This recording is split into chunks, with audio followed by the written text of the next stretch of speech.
It's all a money-making operation.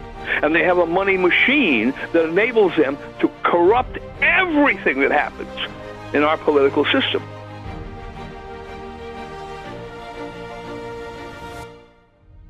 Hi, I'm Kaiser Johnson with Liberty and Finance, and this is the Miles Franklin Weekly Special for the week of September 13th through September 20th, 2022. This week we're highlighting some of the most exceptional 10-ounce silver bars in existence. Made by the Valcambi Mint in Switzerland, these 3/9 fine bars are cast, not pressed, have a unique graduated rectangle shape, and carry an individual serial number. Best of all, they're available at only $3.59 over spot. We also feature this week what are likely to be some of the last coins to bear the portrait of Queen Elizabeth II, the 2022 Silver Britannia and Silver Maple. The Silver Britannia is made by the Royal Mint in London, is 3/9 fine, and available for $5.25 over spot, while supplies last. The Silver Maple is made by the Royal Canadian Mint, is 4/9 fine, and available for $6 over spot, again, while supplies last. All our specials this week are IRA eligible. And if you have an IRA that's holding stocks, bonds, and a dollar subject to runaway inflation, well, you'd rather have it holding precious metals? Call us, and we'll be happy to help you in that process. Call us today, tonight, or even after hours and weekends at 1-888-81-LIBERTY. That's 1-888-815-4237. Yeah, when we were at the Ron Paul Institute Peace and Prosperity Conference in Washington, D.C., they talked, Thomas Massey and others were talking about the existence of and the persistence of the deep state. That seems to be what you've kind of put into stark relief here for us, is this persistent deep state that not only is able to fortify itself against any kind of constitutional check and balance, but is able to persist and drive taking over more and more of the proper functions of government, so that we no longer really have a representative republic, but a rule by these unelected groups that are able to just persist in their power and are now being weaponized against our own people. That's one of the concerns. I guess there's 2 points that come out of that. One, which we haven't talked about yet, is how do we get rid of that threat, that usurpation of our government? I think that might end up having to be its own discussion. The other is, the one I wanted to make sure we got to, was people saying, since these agencies are turning against the American people in different examples, we've had, parents being said to be domestic terrorists at school board meetings, etc. We've had the President of the United States being prevented from exercising his proper duties, as you pointed out just now. Other people are concerned about the potential for these agencies. For example, the IRS just taking on 87,000 additional agents, armed agents, etc. People are concerned about the privacy and the sanctity of their own private property rights, including rights to having stored precious metals in vaults. Can you address that with us as far as... Go ahead. Well, that goes way back. That goes back to the Federal Reserve System. All right. The Federal Reserve System was set up in 1913 on the basis that we needed experts to run something called monetary policy. And what they really meant was to run a complex private banking system with connections to the Treasury Department. All right. This incestuous relationship between bank and state. Okay? And those experts came in, let's say, 1914. The bill was passed in 1914. There was the first depression in 1920 to 21 after World War I, and then there was the greatest depression the world had ever seen up to that time in 1932. All right, 32, 33, it starts with the banking collapse. So we look at how good those experts were. You put the experts in, they devastated the economy of the United States and the whole world. Right? But what was their tack? Their tack was to remove gold. They were talking about removing silver, but they never did until later. Remove gold as a monetary commodity in the United States. Unconstitutional. All right? And then much later on in the Johnson administration, they removed silver from the system. So that what? So that the banking system would be in a position to control the level of currency and credit. And so the Treasury would be able to use the banking system as a source of unlimited credit expansion, which is inflation. Okay, the real term of inflation applies to that. I'm not talking necessarily about price increase. We're talking about increase of money and credit. And so you had this incestuous relationship created. Now, the problem with this incestuous relationship is it doesn't work. It leads to one crisis after another and swings to inflationary conditions and then to recession conditions and then to the worst of all possible world, stagflation, and back and forth and up and down. It's like a drug addict, right? Needs the next fix, right? And has all the consequences, maybe blood poisoning coming out of the needle, whatever. And so this is what's going on now. And they are trying now because they see that the Federal Reserve System, which has been functioning as a quasi-world central bank, using the Federal Reserve note as a quasi-world currency out of the Bretton Woods Agreement way back in 1944, is shaking itself to pieces. And the world financial manipulators are saying, well, we don't want this anymore. We've got to come up with something new. We've got to come up with a stabilization mechanism. The stabilization mechanism has always been go to the next higher level.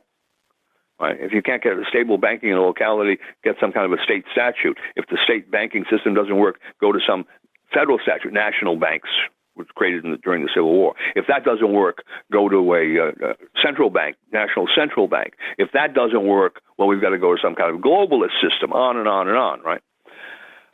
Now, the difficulty with that is that they also want to use this globalist system as a surveillance and control mechanism. Now, they do that to a certain extent now through the banking system, but not as much as they would be able to do it if they were to create a new digital monetary unit, digital currency system, whether it's based on blockchain or whatever the heck the technological operation would be. Your monetary assets would be subject to their direct digital surveillance and potentially the ability to turn off your access to those assets. It's a little hard to do now through the banking system because there's no one centralized ability to go after all of these banks throughout the United States.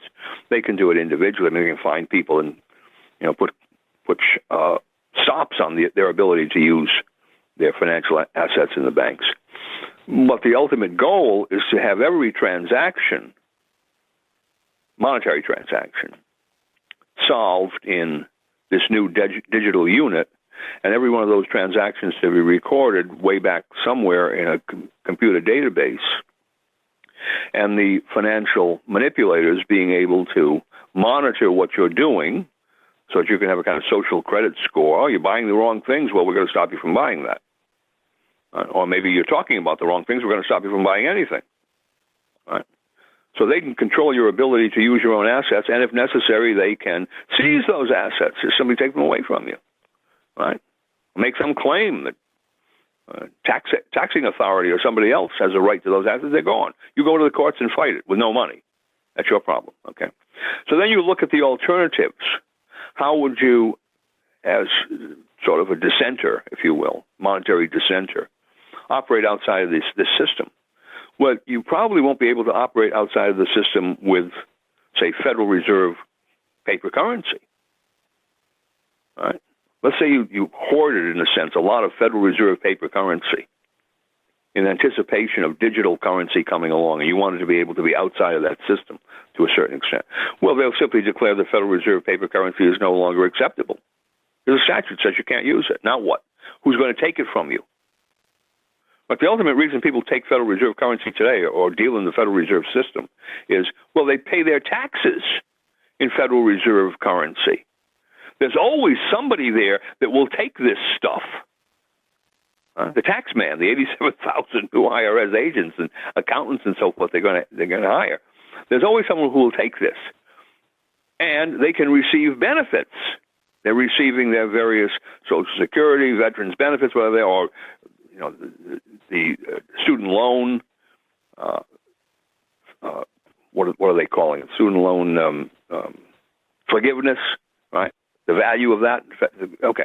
So there's this circle that's been set up. Well, the government, when it sets up the digital currency, it simply says we're breaking the circle. We're not going to take this paper money for payment of taxes. And anyone who uses it, it's illegal in some way. There's a penalty for trying to use this. So who's going to take it from you? Now you have this store, this box of Federal Reserve notes, and they're useless. Well, what about that brings you to gold and silver? Because gold and silver are ultimately not useless. Someone will always take those. Why? Because they're a real commodity. They're not a useless paper promise. So what would they do? Well, what did they do in the 1930s?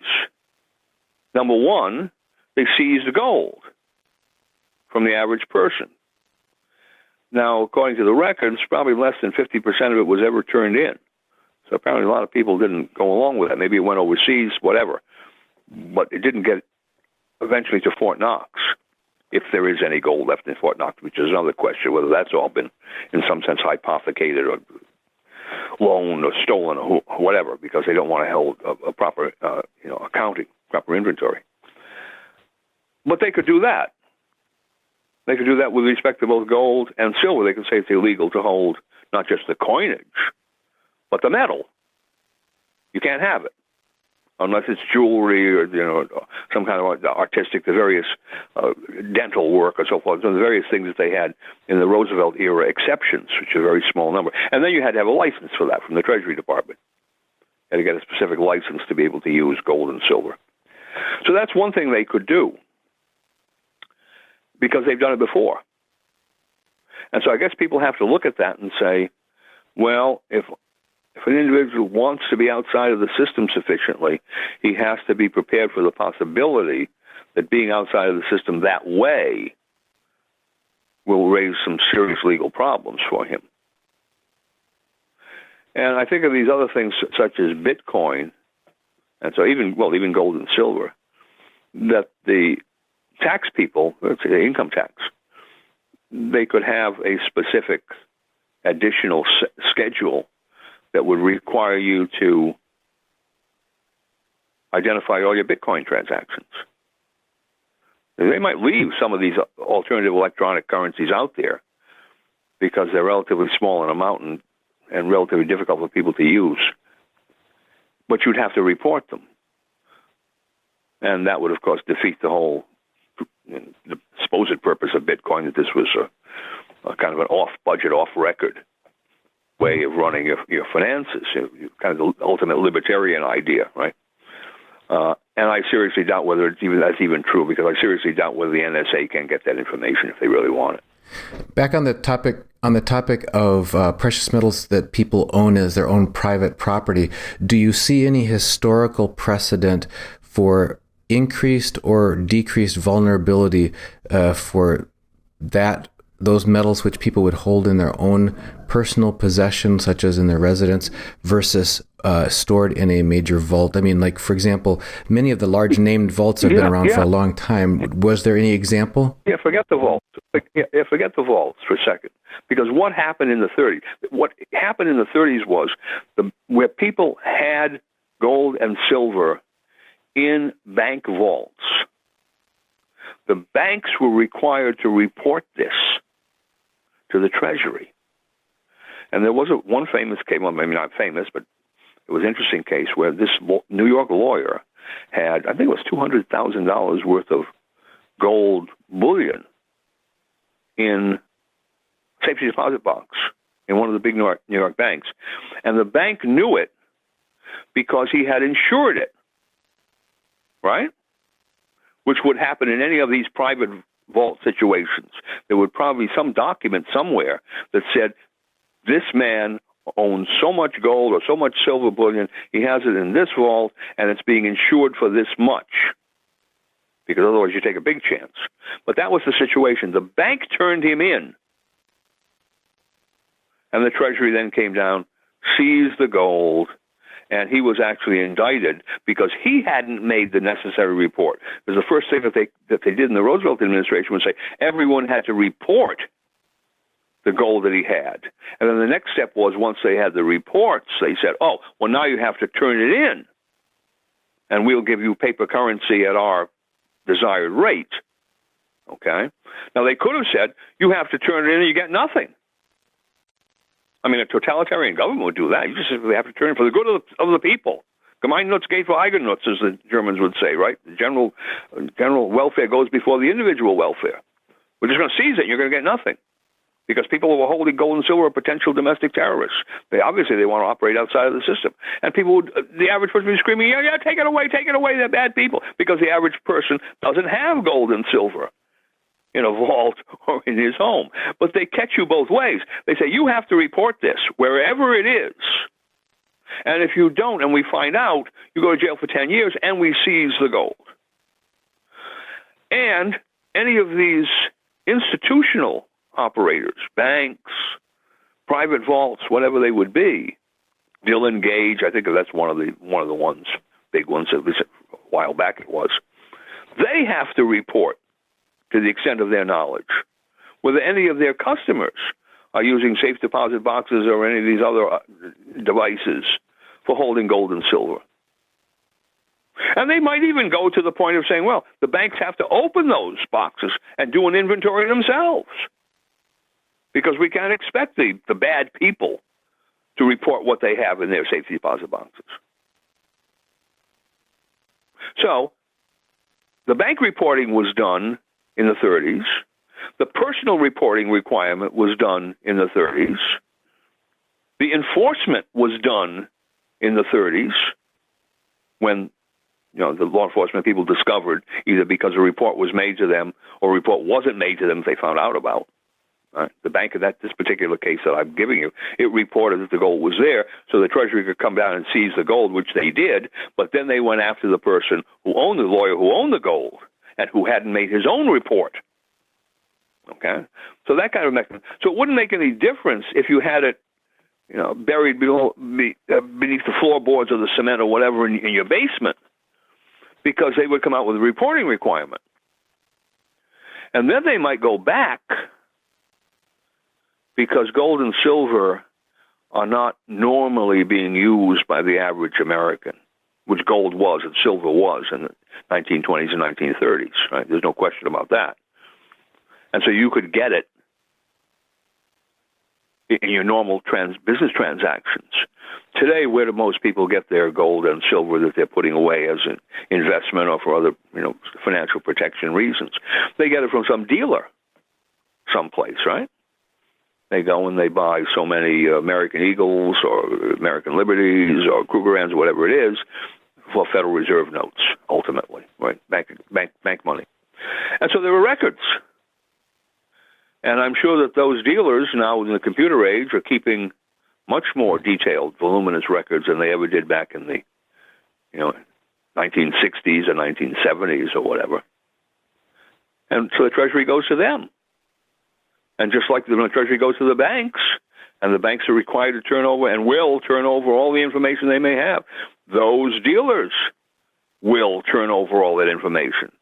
So Ma and Pa Kettle, that 3 years ago bought $25,000 worth of gold eagles and have them now in a sock buried under a flower pot in their garden, some Treasury agent is going to come and say, Mom and Pa, why didn't you file your Treasury report disclosing your possession of those gold coins? Where are they? Oh, we're going to seize them. They're forfeited because you didn't report them, and we're going to penalize you in some way, fine, imprisonment, whatever it may be. Okay? So my point is, they did that in the 1930s when their only ability to get or to use records was based on paper filings of some kind. Right? Everything was done in account books and on forms in the bank and so forth and so on. You go in a file cabinet to pull this stuff out. And they were able to get approximately 50% of what they thought was circulating gold in the United States turned into the Treasury.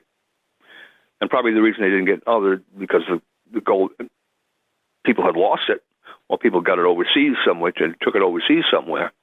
Right? And some just kept it. And the record keeping at that time was insufficient to expose all of those people, especially because you could get gold without any record being made of the transaction. Today, it's a completely different story. So people who think, well, that's how I'll solve my problem with the digital currency and all of the World Economic Forum ideas, behind that for controlling me through a credit score, a social credit score, I'll evade that in some way by having, let's say, silver, because gold is kind of problematic. You need big transactions. But I'll have a lot of silver. And then I can engage in my normal day-to-day transactions with other people without being caught up in this loop, this surveillance loop. And the answer is, well, maybe not. Maybe your acquisition of that silver has opened you up to surveillance. Maybe your transactions at some stage will open you up to surveillance because there'll be somebody somewhere that will rat you out, as the expression goes. And I can imagine that the kind of totalitarian society that you're looking towards would be like the Stasi situation, where, if you're an informer, you're going to get special treatment. The Stasi people might look the other way at some minor discrepancies in your filings or your income tax returns or whatever, because you're informing on your neighbors who are doing the much more insidious thing of dealing in gold and silver outside of our banking surveillance system. So it's not simply a matter of having all the surveillance through the institutions, the banks, the vaults, whatever, who are already in a situation of kind of subservience to the government. But now you open up the possibility of the Stasi. Everyone's an informer against everybody else, potentially. And especially the propaganda would be, if you're not using the digital currency, if you're trying to get outside of the system, you are really unpatriotic. This is an attack on democracy. All the language that you hear coming out of these nitwits in the big media. But that's it. You'll be demonized. You'll be the person that will be responsible for any glitches in the financial system, because gold and silver is a terrible thing. We don't want that. That's equivalent to domestic. That's the kind of stuff that domestic terrorists use to hide their transactions. It's illegal on the face of it. We don't even. You just look at it, it's illegal. You don't even have to look at the statute that says it's illegal. Right? So there you are. Okay, you've got all this, and that's when the proponents of paper money always used to say, well, gold and silver are sterile commodities. Right? Because they don't generate interest, the beautiful interest payments that our fractional reserve banking system gives you. Well, they do if you're in the system with gold and silver, but in general, gold and silver were sterile commodities. They didn't produce anything. And then they will be truly sterile commodities because you won't be able to do anything. Yeah, you have it in a bag, have it in a box. But if you venture out of the house with it, that first person, a second person, a third person with whom you enter into a transaction, and who may not be entirely trustworthy, or who may have a reason of his own for wanting to turn you in so that he can get some kind of special treatment from the authorities, and then you're caught up in the spider's web of law enforcement, which we've talked about: searches, seizures, right? Grand juries, criminal trials, hundreds and tens of hundreds of thousands of digital units would be necessary to pay the lawyers, if you can find a lawyer that will defend you, if the digital units will be allowed to be paid to a lawyer defending you for that purpose. Isn't that the social credit system in China?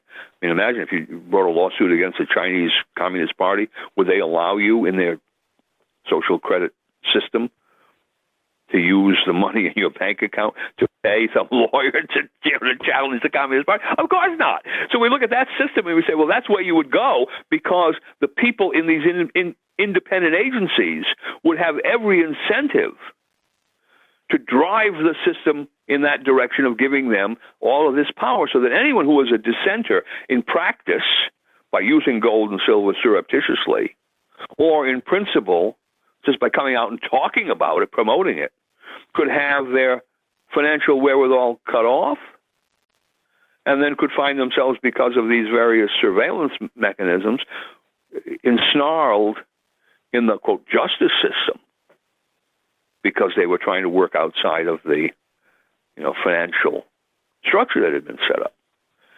So I think people have to look at this and say, wait a minute, if this is set up, then you are going to be, the person who's thinking this way, that he's going to use gold and silver as kind of an underground option, you will literally be in the underground.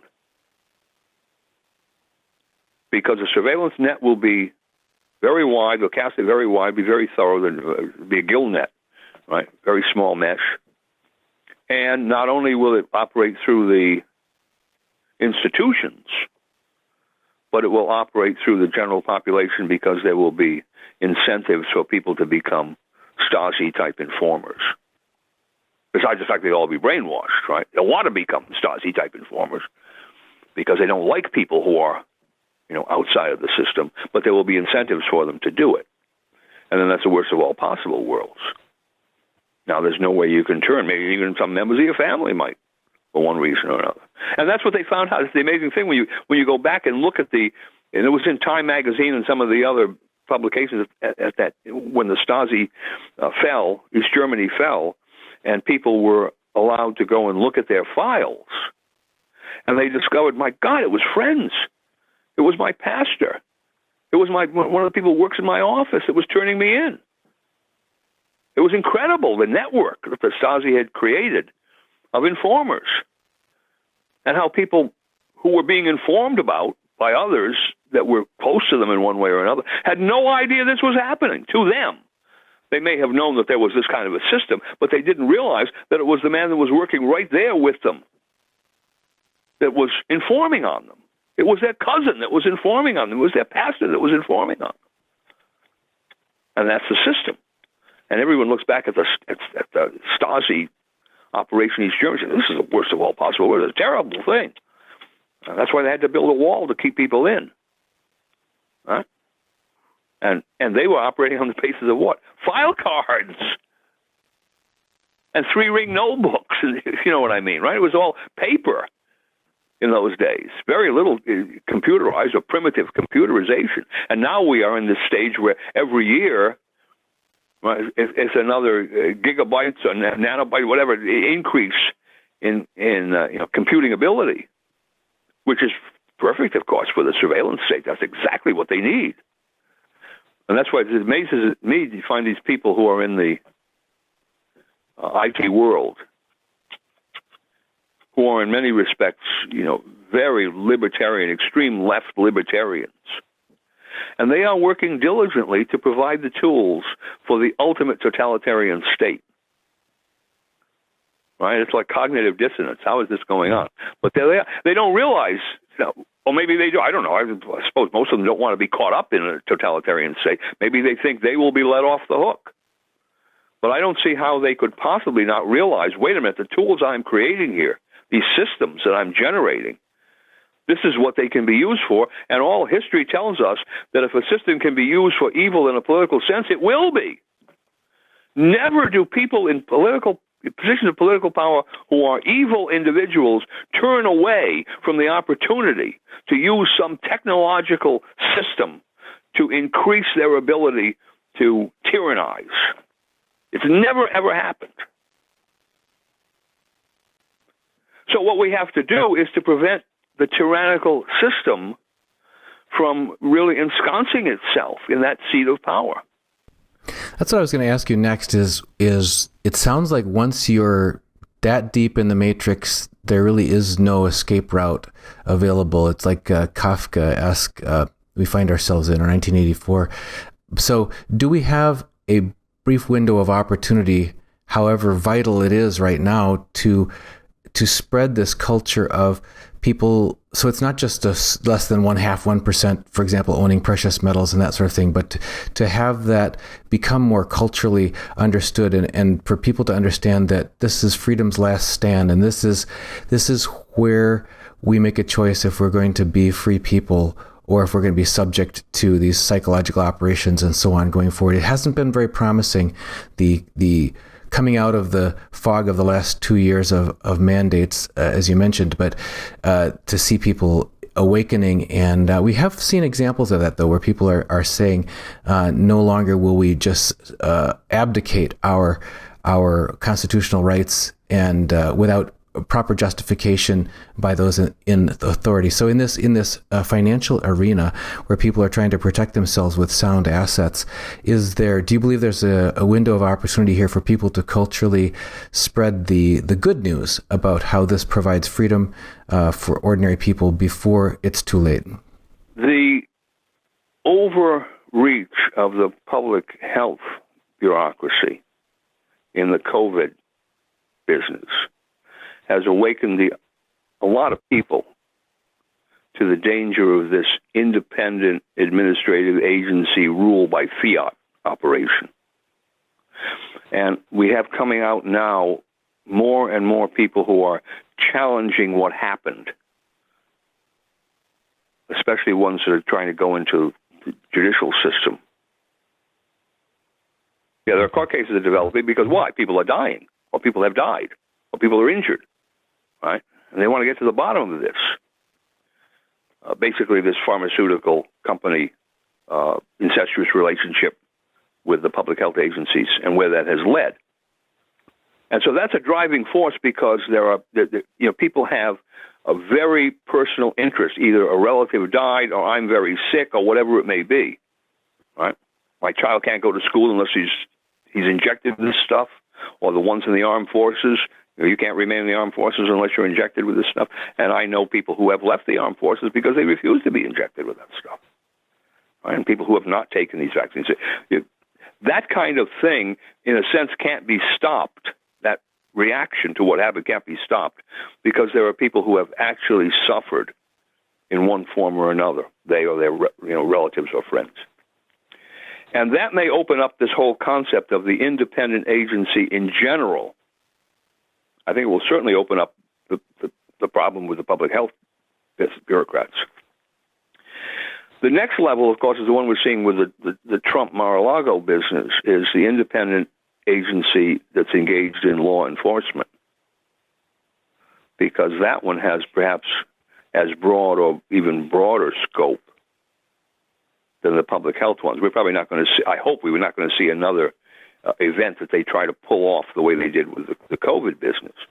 I think people are getting much too skeptical now.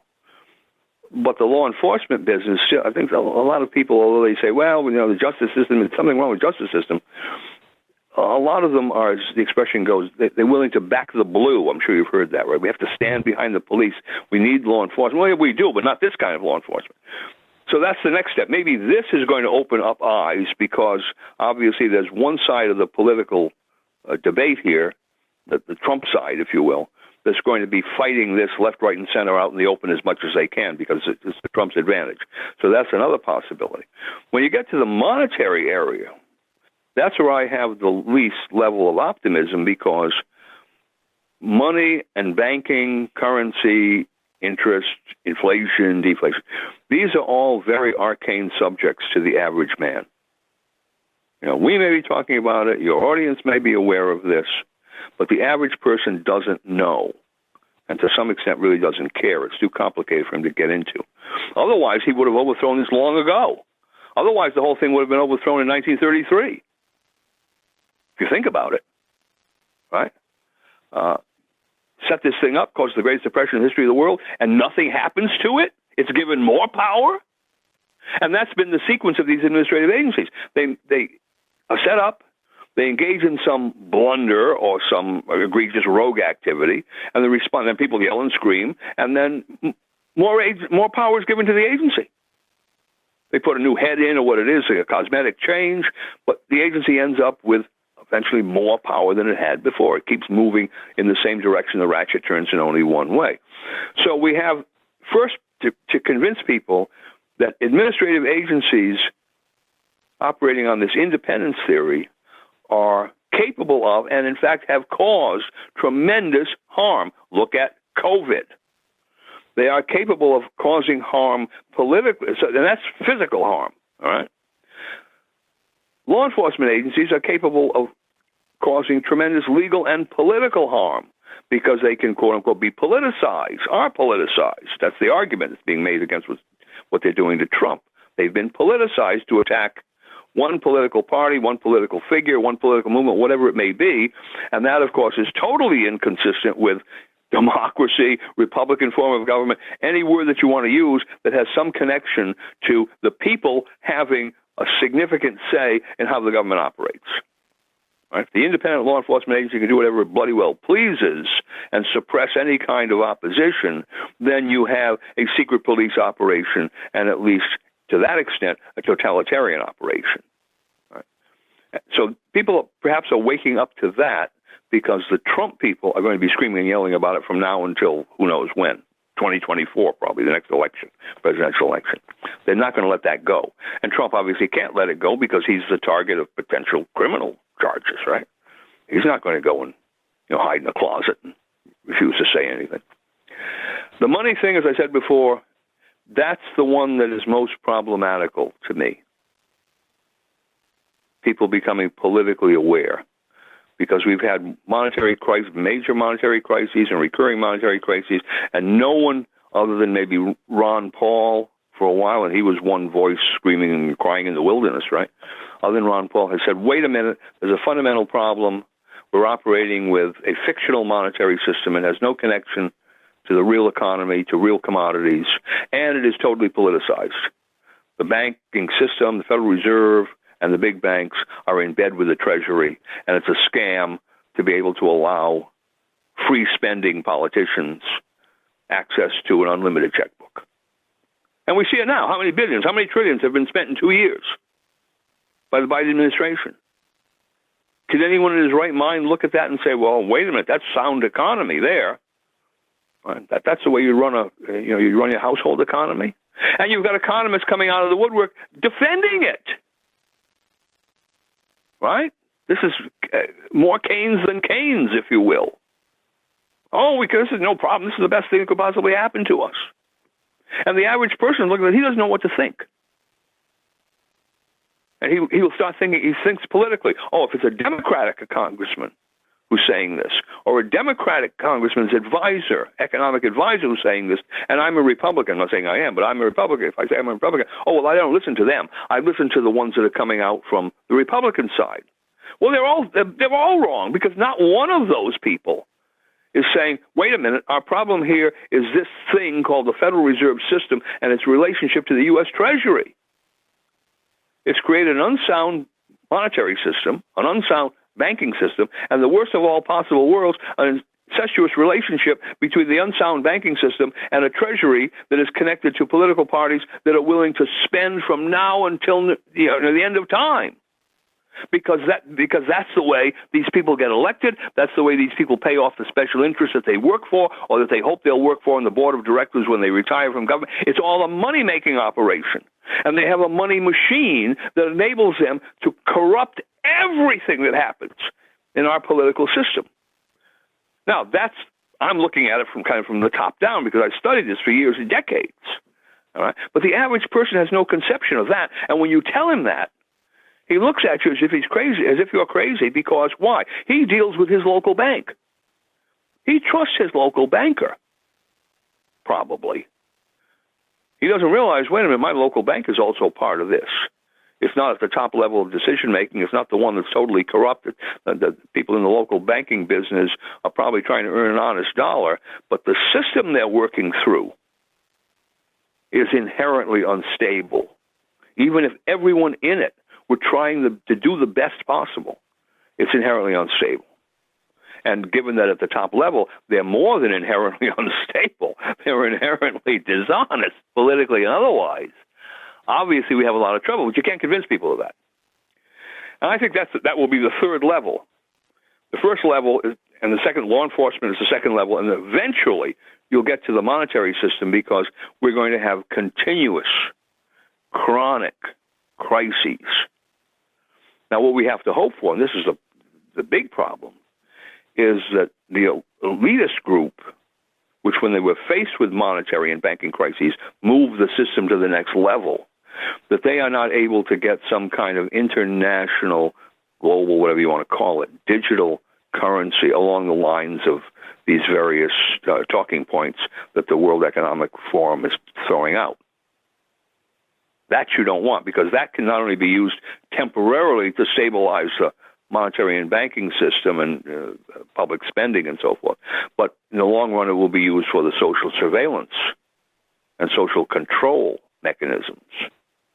And once they get those in, it will be much harder, even if people recognize the problems with administrative agencies, something has to be done, it will be much harder for people to actually mobilize politically in order to get any kind of changes done,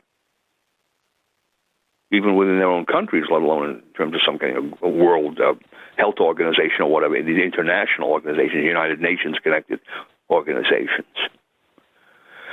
So, as I've said many, many times, something has got to be done significantly at the state level using the consciousness awareness increases that have occurred because of the COVID business, and now, I would assume, because of the Trump search business, to get people at the state level to begin to take some corrective action.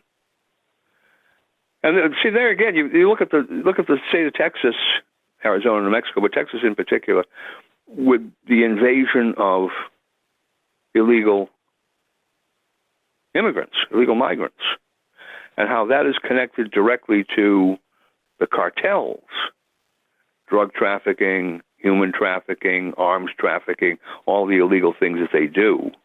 And the drug cartels are connected to the Chinese Communist government, which is supplying them with the ingredients to make fentanyl and God knows what else that they bring across the country to kill Americans. It's the opium wars. I'm sure your audience knows about the opium wars, right? The British used opium that they brought from India to corrupt the Chinese society so they could maintain, so the British could maintain their special concessions of trade. Right? They're making money off the Chinese, looting the Chinese, and drugging them to keep them under control. So this is the reverse. The Chinese learned from that. And there's Mao Zedong had a statement, make foreign things work for China. And that's precisely what he's doing. He's using this experience that the Chinese had in the opium situation with the British, and he's turning around and using it against the United States. Or our idiotic trade policies with the Chinese, another slogan from Mao Zedong, the imperialists will put the nooses around their own necks and hand the end of the ropes to the Chinese people. Yeah, let's ship them all of our technology. Yeah, let's ship them all of our manufacturing capability, et cetera, et cetera. So we're desperate. We can't get chips except from China. We can't get pharmaceuticals except from China. You add all that kind of stuff up, right? Well, I don't know if people are aware of that, but the fentanyl problem and the cartel problem and so forth at the border. And here's the governor of Texas talking about an invasion, which it is. Right? It's a barbarian invasion, if you want to use his kind of historical analogy. Barbarian invasion, and then the cartels, they are paramilitary organized groups, which apparently shoot it out at the border with anyone that confronts them. And they're engaged in these horrific criminal syndicate operations, human trafficking, for instance, my God, right? Child trafficking,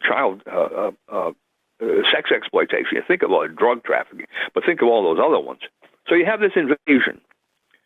And Abbott, his political ploy, he puts several hundred migrants on buses and sends them to D.C. or sends them to New York City.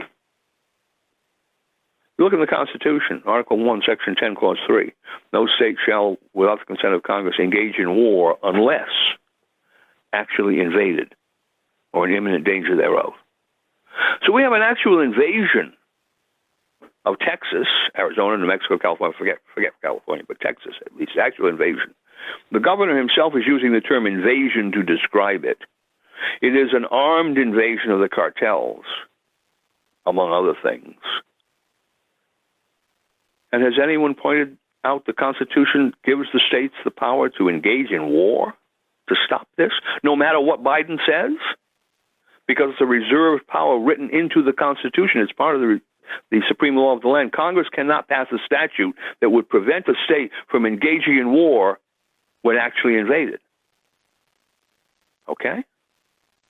All right, now, here we have the governor of Texas, who is obviously the man on the scene who is primarily there responsible because the Texas law certainly makes him commander-in-chief of the Texas militia, which includes the National Guard. They probably have some kind of state defense force, and everybody else. They probably call it a reserve militia, unorganized militia. In Virginia, that unorganized militia is approximately 4 million people. I did the calculation a few weeks ago from the most recent demographic data. 4 million people.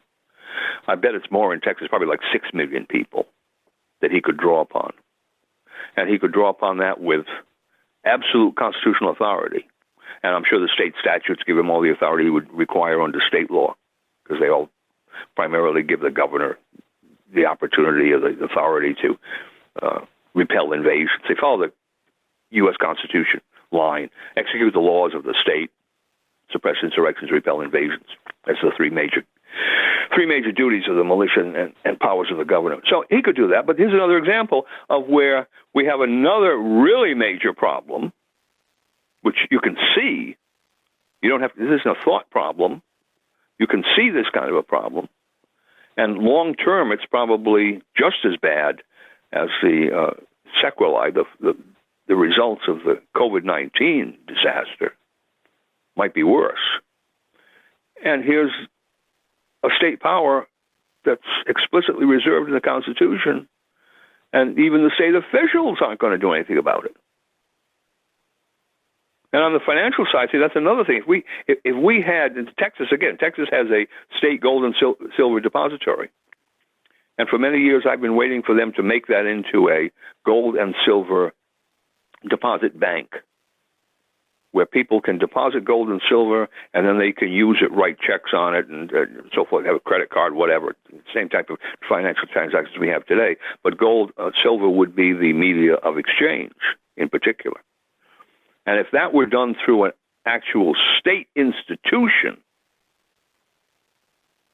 then that would be protected against interference by Washington, because the Constitution says no state shall make anything but gold and silver coin a tender in payment of debts. So that means that a state has the power to make gold and silver coin a tender in payment of debts. It's a reserved power in the Constitution. Washington can do nothing to stop the state from doing that. So once again, it comes back to this lack of knowledge.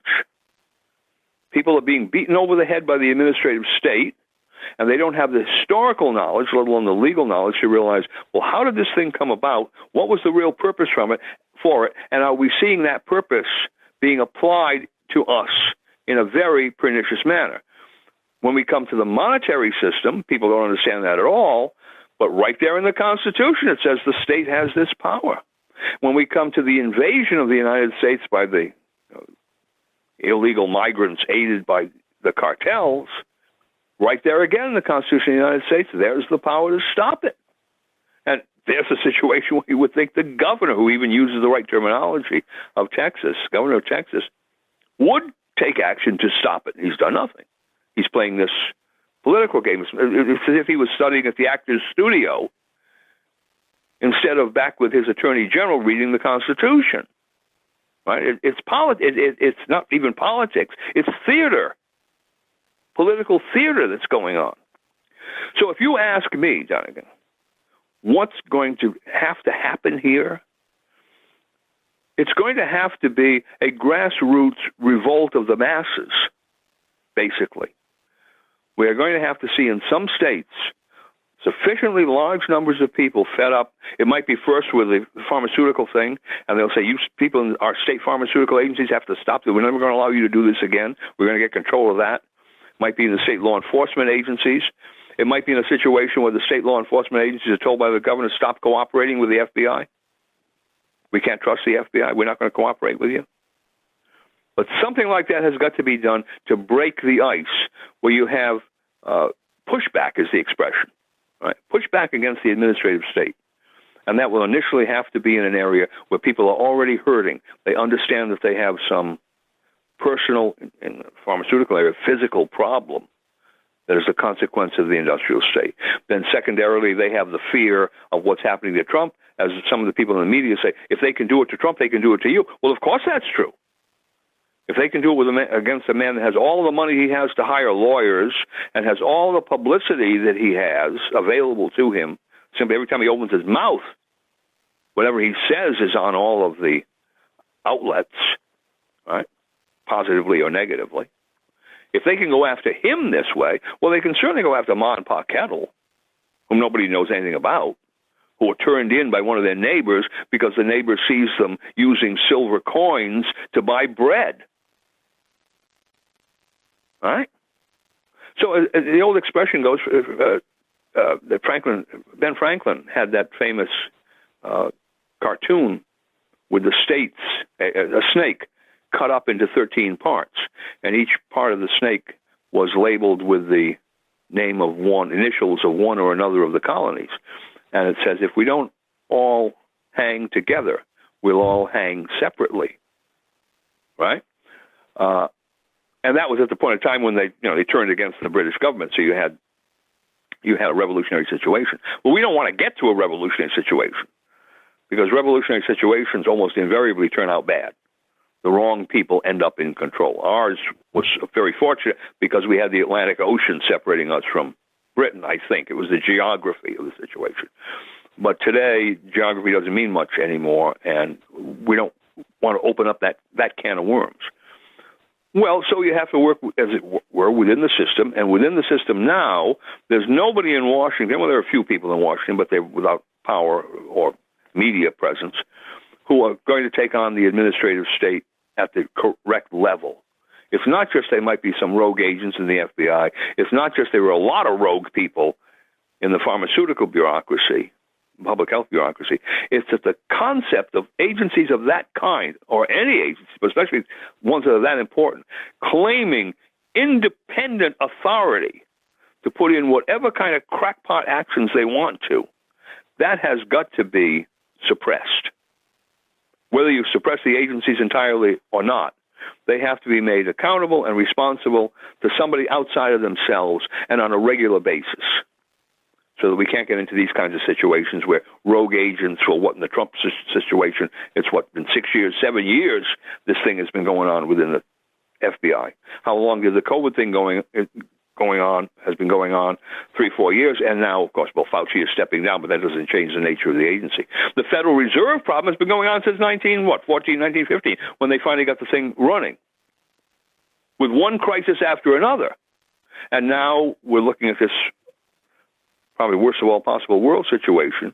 And they're doing this with the pharmaceutical public health, right? They want the World Health Organization to be able to dictate how our public health agencies, federal, state, maybe local, operate. World Health Organization is going to give the directives here, and then the creation of the world digital currency, so that now we can be even less in control of monetary affairs in this country than we are with the Federal Reserve, which has been functioning as a world federal currency. I mean, that's the interesting thing. They've been functioning as a world federal currency, but they're not capable of doing it anymore, so they're going to create a real world currency with the added ability to engage in this Stasi-type surveillance, Stasi to the second power or the third power type surveillance through the computer networks that will be necessary to run the digital currency operation, all the way down to the local store. We will need to pick this up where we're at and see what steps can be taken at the state level and at the level that people can influence now, going forward as quickly as we can. We're out of time for this recording, but just wanted to thank you, Dr. Vieira, for opening up and connecting the dots between the important how the bureaucratic state and the surveillance state is echoing its operations across these various domains, from medical to political to intelligence to financial. And we're going to have to wrap it here, but just always grateful for your presence on Liberty and Finance. In the past, you've told us that we can find you on newswithviews.com. We'll put a link to that in the description of this video. And just thank you for joining us on Liberty and Finance. We're going to have you back to talk about the specific action states can take in the realm of protecting people's rights to use real money in our lives. And always, thank you for your presence on Liberty and Finance. Thank you for the opportunity, Dunnigan. Miles Franklin Precious Metals is one of America's oldest and most trusted bullion dealers. Miles Franklin is A+ rated and accredited by the Better Business Bureau, licensed and bonded, and has 0 complaints ever registered. Here at Liberty and Finance, we are licensed brokers with Miles Franklin. To order, simply call us, discuss your needs, and we will let you know our live inventory, prices, and availability, and lock in your order over the phone. Once your order is locked, the price is held for you regardless of market fluctuations, and the metals are reserved for you awaiting your settled payment. Within 1 business day of ordering, you will receive an email invoice detailing the order and payment instructions. Miles Franklin accepts payments by bank wire, ACH or electronic check, money order, check mailed priority mail, and cryptocurrency. The fastest forms of payment are bank wire and cryptocurrency. Upon settled payment, metals will ship out within 3 to 5 business days. You will receive tracking information via email. Domestic shipping charges are $15 for any order under 500 ounces of silver or 10 ounces of gold. For orders larger than that, domestic shipping is free. The package will be double boxed, fully insured, and labeled discreetly, with no indication of the contents inside. For your privacy, the name Miles Franklin will not even be on the package. To talk to myself, Elijah, my brother Kaiser, or my father Dunnigan, call 1-888-81-LIBERTY. That's 1-888-815-4237.